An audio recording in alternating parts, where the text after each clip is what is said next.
Salut les amis, j'espère que vous allez bien, moi ça va nickel. Les dresseurs d'éléphants, qu'on appelle aussi les cornacs, avaient compris que le meilleur moyen d'attacher un éléphant, c'était pas sur sa patte, mais dans sa tête. En fait, il l'attachait déjà à la patte quand il était petit, éléphanto. Il essayait de se débattre, mais impossible parce qu'une petite cordelette était attachée à sa patte et l'éléphanto n'avait pas une assez grande puissance pour pouvoir casser cette corde. Une fois l'éléphant grand, fort et puissant, les cornacs l'attachaient toujours à cette même petite cordelette et l'éléphant ne se débattait plus. Pour lui, la cordelette était invincible parce que c'était entré et ancré dans son cerveau. En réalité, cet éléphant, il pourrait se défaire de cette cordelette aussi facilement qu'un petit mouvement brusque comme ça, et c'était facile. Mais la réalité, c'est qu'il n'était pas attaché à sa patte, il était attaché dans sa tête. Et la corde qu'il y a dans la tête, elle est beaucoup plus difficile à retirer. Et la question qu'on va se poser aujourd'hui, c'est combien de cordes on a, nous, dans nos têtes. Dans cette vidéo, je vais te parler de l'impuissance apprise et comment se détacher de ce fléau pour atteindre tous tes objectifs, même les plus fous.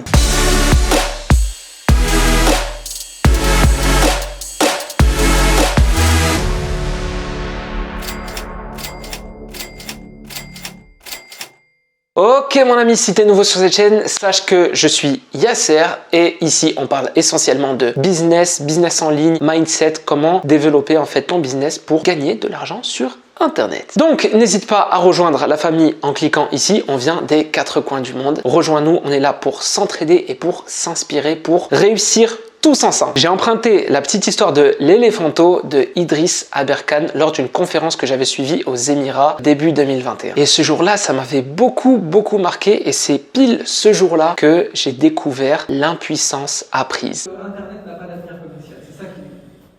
Et il écrit plein d'autres conneries, mais je vous passe que détail. Et c'est ça le problème, c'est que Terry, c'était l'expert absolu des télécommunications. C'était la première personne qu'on allait consulter là-dessus. L'expert absolu, c'est le premier dans une révolution à vous dire non, ça ne marchera pas. Pareil pour Thomas Edison qui disait non, le courant alternatif, ça ne marchera pas. Thomas Edison était l'expert mondial en courant électrique. Donc il y a une vraie dissonance cognitive parce que c'est l'opposé de ce qu'on vous a appris à l'école. À l'école, on vous a appris à faire confiance aux experts. Et on vous a appris de prendre des sources auprès de gens qui ont un certain niveau de qualification dans un domaine. Et c'est vrai 95% du temps. Mais pour une révolution, c'est à ce moment-là que ça ne marche pas. Et puis, j'arrivais pas à comprendre pourquoi, selon les pays, selon les mentalités, par exemple en France, on a une impuissance apprise beaucoup plus forte qu'aux Émirats. En fait, pourquoi est-ce qu'une mentalité va faire tout pour limiter les autres pendant qu'une autre mentalité va tout faire pour optimiser les autres et sortir ce qu'il y a de meilleur chez les autres? Et là, j'ai vraiment compris l'importance d'être dans un cadre, dans un environnement positif et ambitieux. Tout simplement parce que l'impuissance apprise, elle tue ton potentiel dans l'œuf. En fait, tu n'as même pas l'occasion d'exprimer ton potentiel qu'il est déjà mort. Je te montre un exemple. Pendant la Révolution colombienne, les forces d'armée connaissaient cette stratégie de l'impuissance apprise. Au point où, lorsqu'ils avaient des otages et qu'ils devaient emmener des otages avec eux et traverser la jungle avec eux, ils les liaient leurs mains, bandaient les yeux et ils leur faisaient répéter toute la journée « Je suis seul, je suis seul, je suis seul, je suis seul » des milliers de fois toute la journée pour intégrer dans leur cerveau qu'effectivement ils étaient seuls. Et il se trouve que ça a été remarqué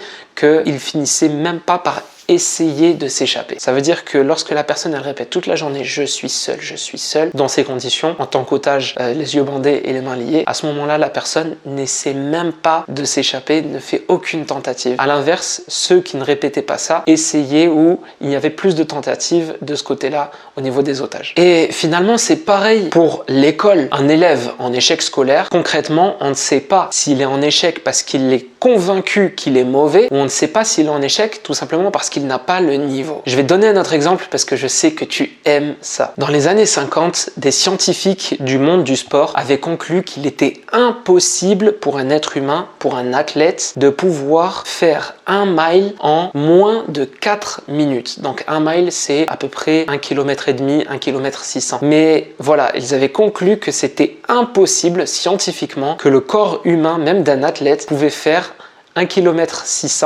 en moins de 4 minutes. Et comme à l'époque, jamais personne n'avait réussi cet exploit, alors ça a créé une espèce de croyance générale. Mais c'était sans connaître Roger Bannister. C'est un Britannique qui avait la conviction qu'il pouvait courir 1 mile en moins de 4 minutes et il avait la conviction qu'il serait le premier homme sur Terre à faire cet exploit. Pendant que les autres diront de lui qu'il perd son temps à réaliser l'impossible, lui, il s'entraînait tous les jours pour atteindre ses objectifs. Jusqu'au jour du 6 mai 1954 où il réussit à battre le record avec un chrono de 3 minutes, 59 secondes et 4 dixièmes. Alors oui, je sais, il a battu le record de quelques dixièmes de seconde. Mais il a surtout montré à tout le monde que tout ce que tout le monde avait acquis comme impossible était finalement possible. Et devine quoi? 2 semaines plus tard, c'est l'athlète John Landy qui bat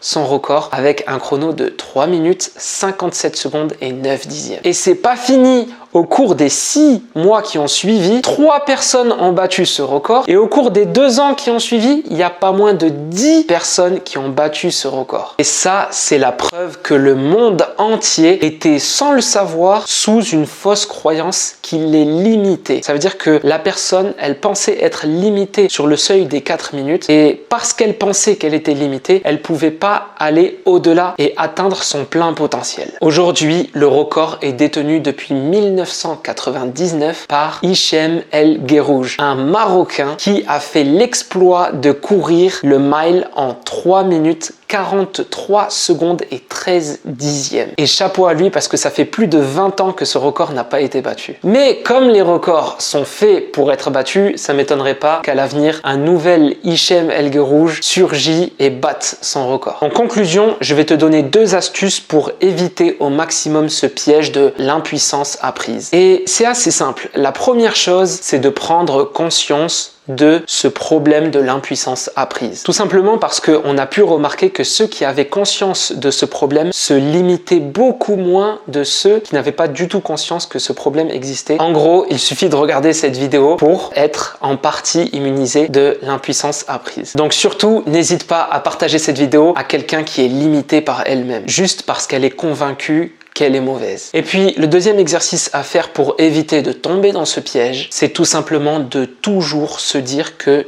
tout est possible. Même si au fond de toi, tu penses que c'est impossible, dis-toi toujours qu'il y a une possibilité pour que ça arrive. Je te rappelle que nous sommes un grain de poussière dans tout l'univers, qu'un homme un jour a rêvé de voler dans les airs et aujourd'hui, on prend tous l'avion. Elon Musk a dit qu'il voulait aller sur Mars, tout le monde a rigolé et aujourd'hui, il sous-traite pour la NASA et il sera à l'avenir probablement le premier homme ou la première entreprise à fouler le sol de Mars. Bref, comme je le dis souvent, rien n'est impossible et la seule limite à ton potentiel, c'est toi-même. Alors mon pote, mets un pouce, quitte cette vidéo et va bosser pour tes rêves. À tous mes entrepreneurs, à tous mes artistes, ciao!